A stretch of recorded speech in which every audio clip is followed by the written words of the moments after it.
nanti dalam hidroterapi itu juga bisa ya masuk ke orang untuk anak yang sehat. Jadi kalau misalkan nanti ada optimalisasi tumbuh kembang itu juga bisa masuk hidroterapi pada anak-anak di situ ya. Di rangkaian dalam baby spa itu mulai ada hidroterapi ya. Sama sih, semua sama. Jadi di dalam permulaan berenang itu pasti selalu harus pasti akan ada pemanasan terlebih dahulu. Nanti kalau pada anak-anak, remaja, dewasa mungkin kita akan stretching dulu ya kan ya.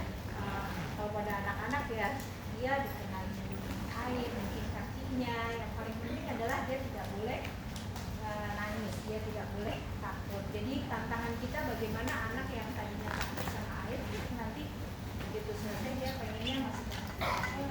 Jadi dia senangnya harus bikin dulu. Mungkin dari tahap pertama kita akan bikin begitu aja dulu ya.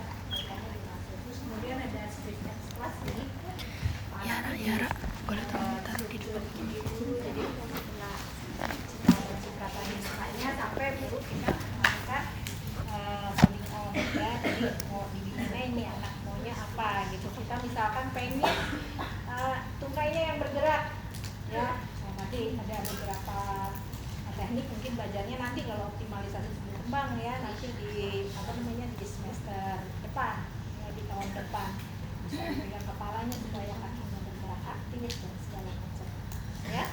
Lanjut masuk ke sekarang kita masuk ke aplikasi untuk aquatic rehabilitasi. Jadi kondisinya apa saja? Semua kondisi. Jadi kita nih kan paling besarnya adalah fisioterapi anak, terapi anak dengan disabilitas, ya kan, misalkan CV, kemudian fisioterapi untuk muskuloskeletal, neuromuskuler, ya, terus kemudian ada untuk kardiorespirasi, ya, untuk nanti yang stroke dengan yang kemudian saraf perifer dan segala macam ya. Jadi bahkan obstetrik dan ginekologi juga bisa. Jadi ada beberapa sih yang dikembangkan melahirkan di air atau paling tidak kalau mau katanya sih senam itu lebih aman untuk ibu hamil dilakukan di dalam air asal kita hati-hati justru di tangganya ya kan, keplesetnya licin gitu takutnya itu ya. Kemudian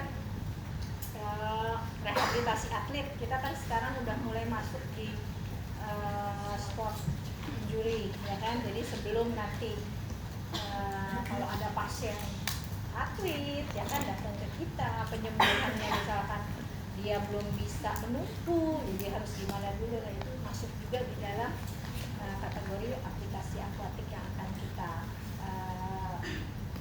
sampaikan di sini. Lanjut ya. Efek terapeutiknya ini antara lain didapat ketika kita melakukan exercise, jadi upper extremity, lower extremity, kemudian trangnya, strengthening, otot, OM ya, kemudian stretchingnya, fleksibilitasnya, kemudian bagaimana latihan ambulasi, permulaan bagaimana dia mulai ambulasi, mungkin keseimbangannya dia belum bagus jadi ditaruh dulu di air karena ada beberapa efek air yang kemarin sudah disampaikan sama Bu Novi ya minggu lalu.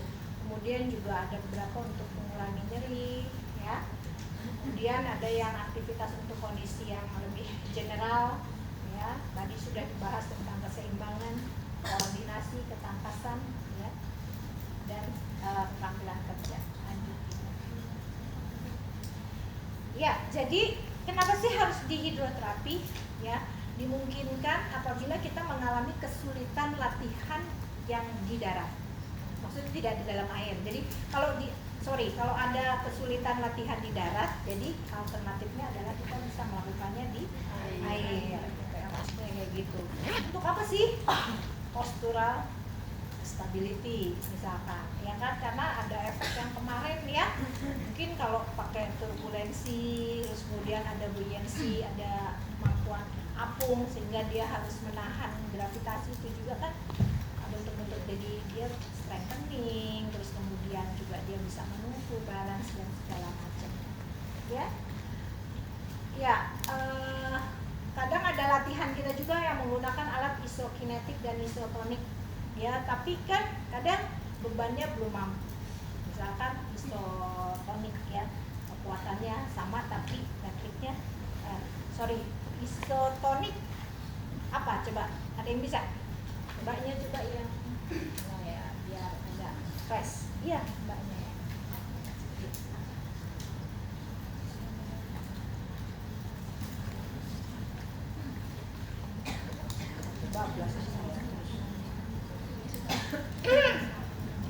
Isotonik yang melawan kekuatannya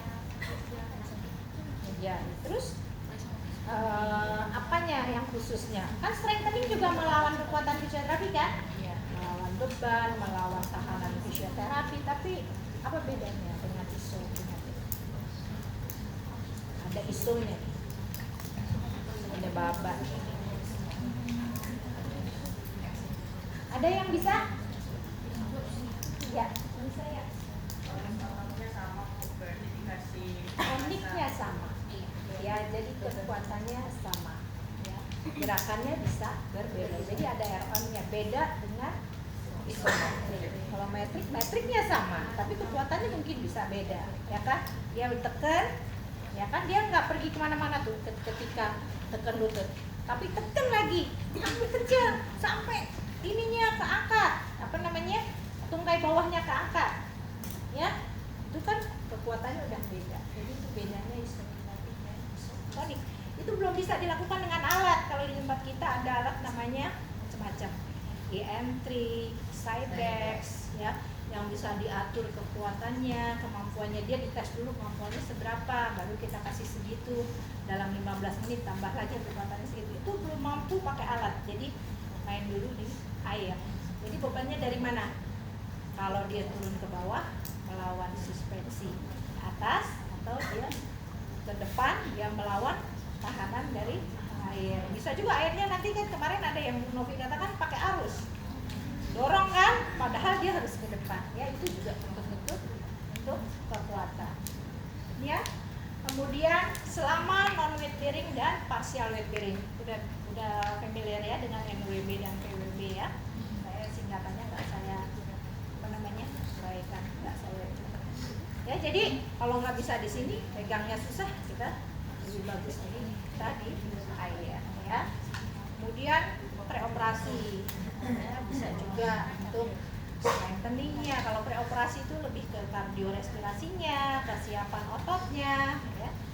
Terus kemudian selama masa persiapan latihan aktif. Jadi sebelum latihan aktif kita main dulu latihan di air. Ya, manfaat aquatic therapy ini kalau untuk pain apa? Pain dan stiffness. Stiffness apa? Stiffness artinya gangguan ya. Ya, jadi menambah input sensori dari turbulence. Turbulence kalau ada putaran atau pasiennya yang kita putar di dalam air, yaitu akan ada input sensori yang didapati si pasien tersebut ya. Ada pressure ya, jelas kalau kita maju terus kemudian ada dorongan dari sini ya kan, itu juga pressure. Terus kemudian dari temperaturnya sendiri, kita kan temperatur berapa Bu Novi di air itu? 34 ya? 32, 34 ya kan? Hangatnya itu sendiri kan kita juga kalau ini lebih relax ya dengan temperatur yang hangat. Kemudian ya kalau berenang itu nggak keringetan ya, tapi capek. Ya karena kan nggak terasa, lelahnya itu nggak terasa kalau berenang. Nanti udahannya baru udah tuh mana otot mana yang banyak kita pakai. Kalau untuk kita sendiri yang sehat berenang ya, kalau kita banyak pakai ini otot badannya, tentunya otot badannya capek ya. Kalau banyak begini ya, itu otot-otot pasti shoulder buildernya tuh juga otot-ototnya mengalami kontraksi banyak pada saat di dalam air ya, diperoleh dari water buoyancy. Kemarin ada ya hukumnya ya, jadi kalau saya tanya kayaknya bisa baca dulu ya kemarin ya. Ya, kemudian mengurangi tekanan pada sendi ya, jadi kalau ya itu untuk non weight bearing dan partial weight bearing. Jadi kalau kita berdiri begini, tekanan pada sendi pasti, terutama untuk lutut dan ankle ya.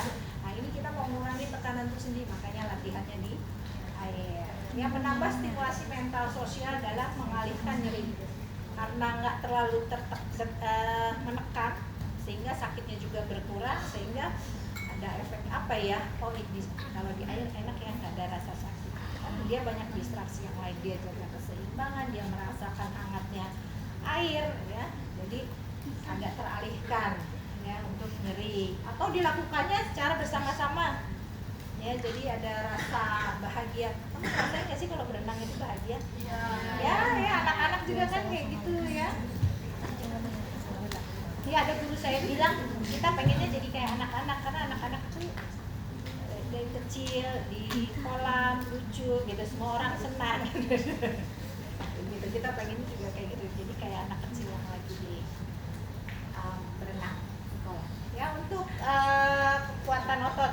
Jadi untuk otot-otot yang mengalami kelemahan atau muscle weakness, ya, di air ada efek untuk memberikan tahanan, ya. Terus kemudian melatih dengan variasi kecepatan yang bisa menambah strength dan power. Mungkin hanya berjalan di dalam air, tapi dengan lebih cepat lagi gitu ya. Misalkan dari sini cuma 10 meter, ya.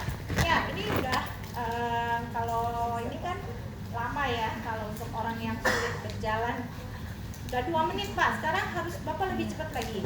Ayo kita buat 1 menit ya. Jadi seperti itu juga bisa untuk powernya dia menjadi lebih cepat.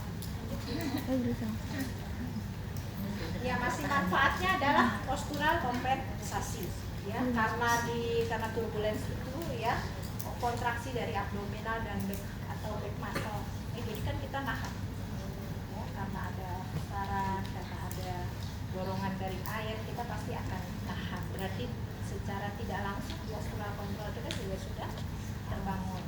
Kemudian untuk kasus-kasus kardiovaskuler, endurance dan fatigue, ya. Jadi mungkin orang kalau latihan di darat capek, nadinya langsung naik tinggi, ya. Nah, sementara kalau di air karena dia dingin suhunya, ya, jadi denyut nadinya atau laju jantungnya itu lebih rendah. Kemudian posisi horizontal, ya, kalau latihannya seperti ini misalkan, ya, itu juga menambah stroke volume atau heart rate, ya, dari jantung kita. Kenapa coba? Ada yang bisa jelaskan sedikit di sini? Kan udah belajar fisiologi ya? Ada? Boleh? Yang Mbak yang pakai masker. Apa ya? Coba tanya sebelah.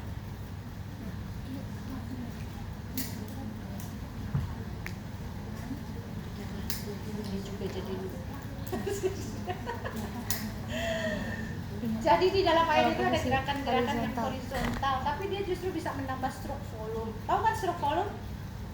Ah, pelajaran fisiologi, jantung, pengisian darah, loh, stroke volume dan mengurangi heart rate, ya, nadi, mengurangi. Kenapa coba? Kenapa dia bisa menambah stroke volume dorongan dari jantung? Ada yang tahu? Mbaknya gimana? Udah dengar pertanyaan saya kan? Pertanyaan saya tadi apa? Kenapa di dalam kolam? Yang belakang. Jadi kenapa kalau kita di air tekanan jantung meningkat? Menurun. Stroke volumenya meningkat. Stroke volume meningkat. Masa belum belajar fisiologi? Udara yang masuk itu lebih besar. Udara apa sih? Respirasi. Udara yang masuk oksigen. Terus kenapa jadi? Ya, jadi gerakan horizontal melibatkan, mungkin kalau kita di darat gerakan horizontal tidak melawan gravitasi kan? Ya, tapi ketika di air kan dia melawan tekanan air. Otot-otot besar ini ketika bergerak membutuhkan oksigen yang sangat tinggi, sehingga dia memacu jantung. Ya. Kalau memacu jantung dengan baik, dia volume darah yang diedarkan ke seluruh tubuh itu juga akan bertambah. Itu volume. Ya, fisiologi udah, anatomi, fisiologi udah kan di semester lalu, tahun lalu. Oke, lanjut. Ya. Lanjut deh. Manfaat lagi. Belum join ya, untuk yang join komplikasi misalkan rheumatoid arthritis, rematik. Nanti macam-macam ya, rematik, ada osteoartrosis, osteoartritis itu beda. Ya, spondylolisthesis, ya, spondyloartrosis, spondilitis, TB beda. Banyak nanti beda ya. Nah, jadi ya, ini yang rematik kan melibatkan banyak sendi. Jadi kalau dilatihnya satu-satu kan kurang efektif ya, kurang efisien. Jadi dilakukanlah di dalam air, gitu ya. Jadi lanjut. Ya, masih manfaatnya ini untuk low back pain ya, efek gravitasi yang minimal dan bisa memfasilitasi latihan aktif sehingga dia bisa mengurangi intensitas nyeri ya, mobilitasnya atau ekstensibilitas atau fleksibilitas dari otot-otot juga menambah ya. Terus kemudian dengan kita kalau ini minimal masalah pada annulus fibrosis. Annulus fibrosis itu adalah suatu kondisi kalau kita ada herniasi. Herniasi itu misalkan hernia nucleus pulposus, HNP. Nah, dengar? HNP yang di bantalan sendi itu kan melibatkan annulus fibrosis, ya kan? Nah, itu ketika di dalam air, dia kan justru ada dorongannya ke atas, jadi tekanan pada annulus fibrosisnya itu justru minimal. Ya, makanya dia tidak menyebabkan nyeri. Mungkin kalau orang yang HNP jalan gini kan sakit ya, tapi ketika di dalam air dia tidak terlalu sakit. Oke, ankylosing spondylitis ya. Sama ya, ankylosing spondylitis itu jadi kaku tulangnya, terus peradangan pada spondyloitis-itisnya itu radang ya. Bisa karena TBC ya. Boleh nggak nyemplung di sini TBC? Boleh kalau dia sudah minum obat anti TBC, OAT ya namanya. Jadi udah teratasi. Jadi tinggal ankylosing spondylitisnya itu bisa menyebabkan compression fracture pada vertebrae ya. Itu TBC segitu kuatnya ya. TBC nggak cuman yang di paru-paru ya, bisa jadi awalnya di paru-paru, di kelenjar juga ada, di tulang juga ada, di rahim juga ada ya. Di tulang yang tulang-tulang lain ya, maksudnya bukan tulang belakang, itu juga ada. Oke, osteoporosis, tahu osteoporosis? Apa? Osteoporosis enak ya, penyerobosan tulang ya. Jadi weight bearing, WB itu weight bearing exercise, memberikan tekanan mekanik sehingga ada stimulasi untuk bone formasi ya, meminimalisir progresivitas dari keropos tulang itu ya. Kemudian hemofilia, nanti kita akan praktek untuk hemofilia ya. Saya akan bagi dua, kelas A dan kelas B ya. Hemofilia itu adalah nggak mau diterangin ya. Jadi ada suatu penyakit pada seseorang yang mengalami hambatan pembekuan darah ya. Jadi darah kalau bentur biru bagus kalau cuma biru ya, tapi dia bengkak berdarah langsung di dalamnya sehingga lututnya sampai besar gede ya. Atau kalau dia jatuh berdarah ya, darahnya nggak berhenti. Kalau cabut gigi di ruang operasi, apalagi sunat ya, langsung butuh obat pembekuan darah ya. Itu kayak gitu ya, kita ada komunitasnya di sana ya, di hemofilia itu ya. Kemudian latihan dalam aquatic therapy, yaitu yang tadi ya, ada pasif teknik, ada aktif, pasif, aktif, asiste, resisten, isometrik, isotonik, postural mobilisasi ya, strength alignment, stability, gap training, body position ya. Ini nanti bisa kita praktekkan sama-sama ya. Jadi breathing exercise relaxing ya. Nanti satu saya bagi dua, yang satu untuk asma, yang satu untuk hemofilia kelasnya ya. Coba saya pengen mencontohkan saya pengen kamu bisa mencontohkan apa yang ada di sini. Ngerti nggak maksud saya? Siapa yang mau mencontohkan yang pertama? Minta ditunjuk lagi. Siapa? Yuk. Ya, Mbak. Ya, ya, oke. Yang pertama, calming breath. Pertama, full nafas dulu 2 kali berarti inspirasinya penuh terus Coba.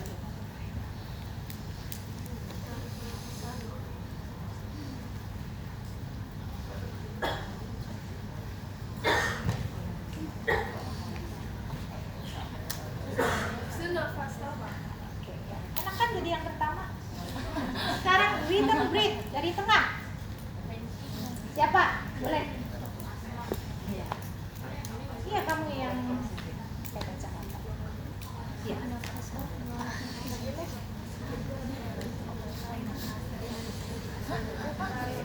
Enak aja yang belakang nanti saya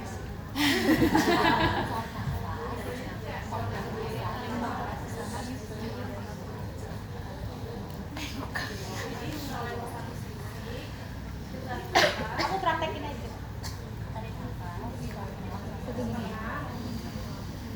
Kamu begitu, gitu. Udah bener dia nengok.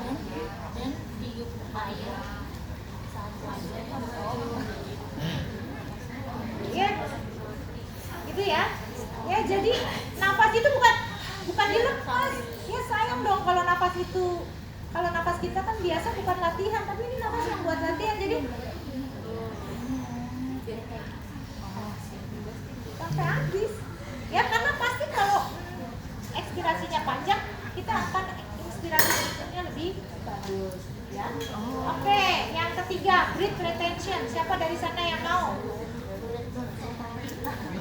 Ya udah, mbaknya aja deh. Nah, Putri. Ada Putri sendiri kan kamu belakang. Breath retention. Tarik nafas panjang, terus tahan 2-3 detik dan fokus pada keheningan di luar tubuh. Kamu fokus nggak? Karena kamu baca, ya. Jadi gimana? Fokus pada hening apa sih hening? Belum pernah hening, belum pernah kamu sendirian di kamar. Gelap gitu, nggak ada suara. Kalau kamu tinggal di dekat sini mungkin masih ada jangkrik. Saya nggak tahu jangkrik apa sih. Oke, yuk. On breath. Jadi ada fungsinya sendiri, dia lebih menenangkan. Ya. On breath. On breath. Ya. Ya kamu. Nggak usah di sini aja, contohin. Om.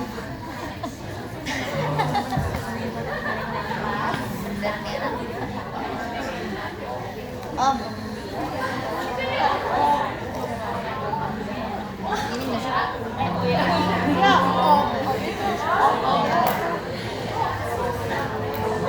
Dari nol sampai kayak Pak itu. Ayo, kasih baca dong, Pak.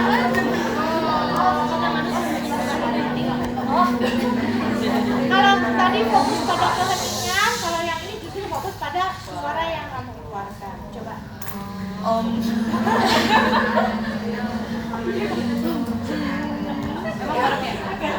Susah ya? Kalau ujian gimana kalau saya minta begini?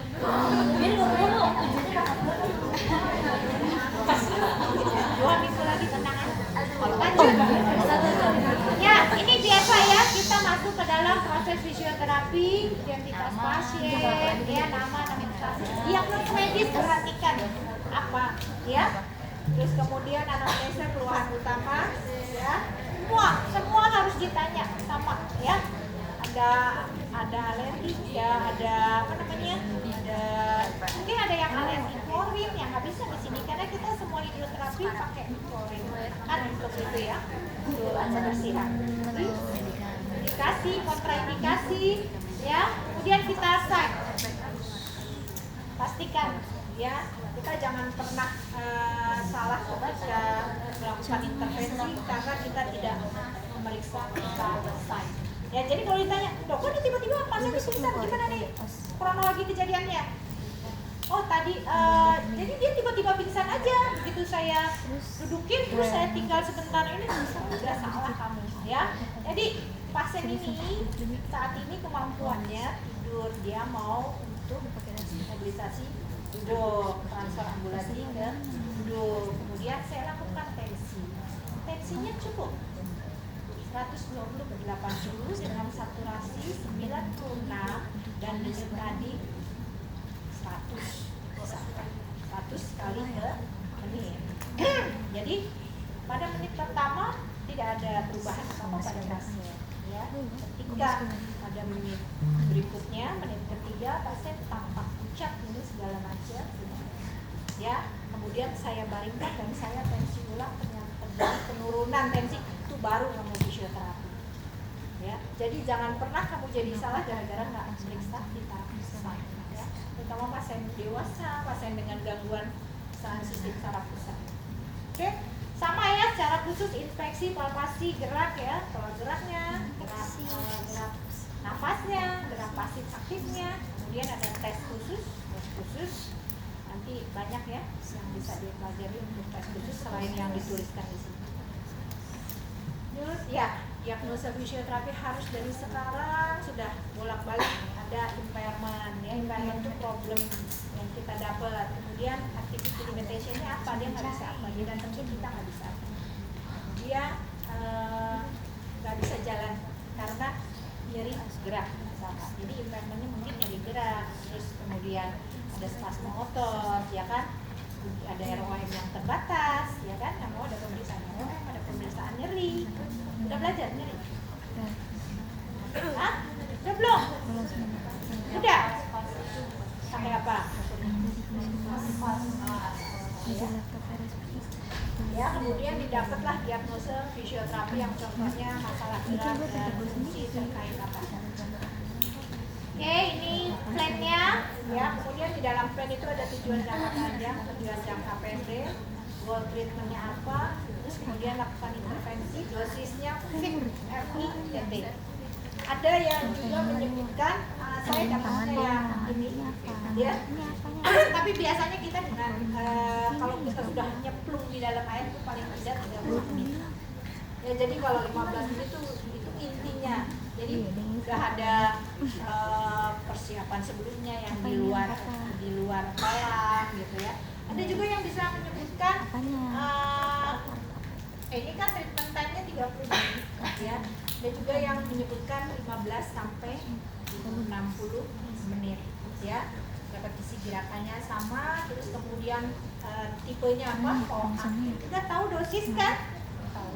Tahu ya? Aktif, pasif, asisten, strengthening dan segala macam, atau mengacu pada impairment-nya dia apa?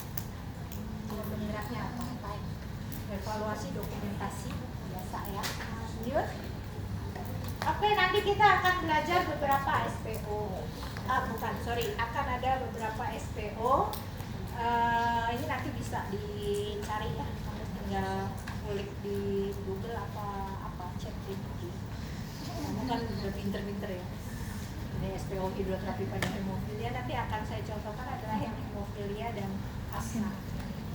Lanjut, ya, kami yang berada di rumah sakit kami itu ketika kami akan memberikan karena ada standarisasi kayak CARS, kayak Joint Commission Internasional kayak gitu, kita harus bahwa orang-orang yang melakukan hidroterapi dia juga harus tahu bagaimana bantuan hidup dasar. Jadi kita belajar DHD ya, terus kita juga belajar SARS. Jadi kita diajarin sama orang SARS bagaimana kalau kita menghadapi pasien yang tiba-tiba kolaps di dalam air, atau bagaimana mengangkat pasien yang tidak bisa bergerak terus mau dimasukkan ke dalam air. Ya, ini kenangan masa lalu kita karena sekarang hidroterapinya sudah apa namanya, agak sulit punya hidroterapi yang seperti ini karena dia ada di atas lantai, ya kan? Jadi problemnya selalu bocor ya Bu Novi ya. Padahal enak banget, luar biasa. Ya, lanjut. Ya, kira-kira nanti yang hemofilia kan katanya seperti gini. Ini pemanasannya ya. Ini kita main di tempat lain nih ya. Lanjut. Kemudian kita melakukan bagaimana aktif exercise. Ini strukturnya ya di atas. Terus kita instruksi pakaiannya untuk apa saja. Lanjut. Ya, ini masih kita ujian exercise. Jadi Pak sudah tunjuk ya. Gitu. Kemudian kalau asisten aktif ada yang tidak bisa ya dibantu oleh instruktur lain ya, bantu ya. Terus kemudian kalau dia bisa mandiri ya kita berikan instruksi. Oke, ini salah satu contohnya pasien. Jadi kita nanti ada beberapa perangkat pelampung ya yang macam-macam, terutama kalau buat anak-anak yang berwarna ya. Ada CP yang kaku ya. Intinya adalah yang pertama tadi dia tidak pakai ya. Makanya kita persiapkan dulu yang tadi ya, yang treatmentnya ya. Ini bisa juga dilakukan di sini. Lihat dia pakai sepatu ortopedi atau pakai AVO, namanya nanti ankle foot orthose. Terus kemudian diposisikan berdiri. Mungkin kalau di dasar begini ya. Ini kamu pakai lantai dia agak sulit ya untuk ini, tapi kalau bukan ada iPad ya? bantuan iPad. Kemarin Punya Aica. kan Bu Novi sampaikan kalau tingginya sedada pasien berapa persen? Pakai iPad enggak? iPad berapa yang berapa? Kalau sekitar Yang beli atau gimana? Kalau yang beli 50 ya, itu yang dipakai. Jadi dia pegangan nih, lehernya di atas kan?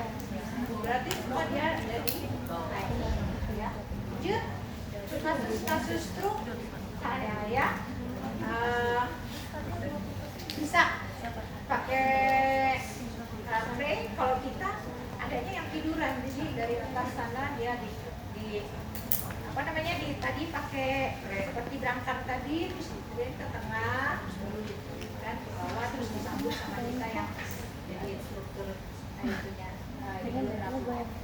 Oke, ini ya latihan jalan ya. Itu masih ada sisanya ya Bu Novi, ininya apa? Paralel partnya dipakai buat anak-anak.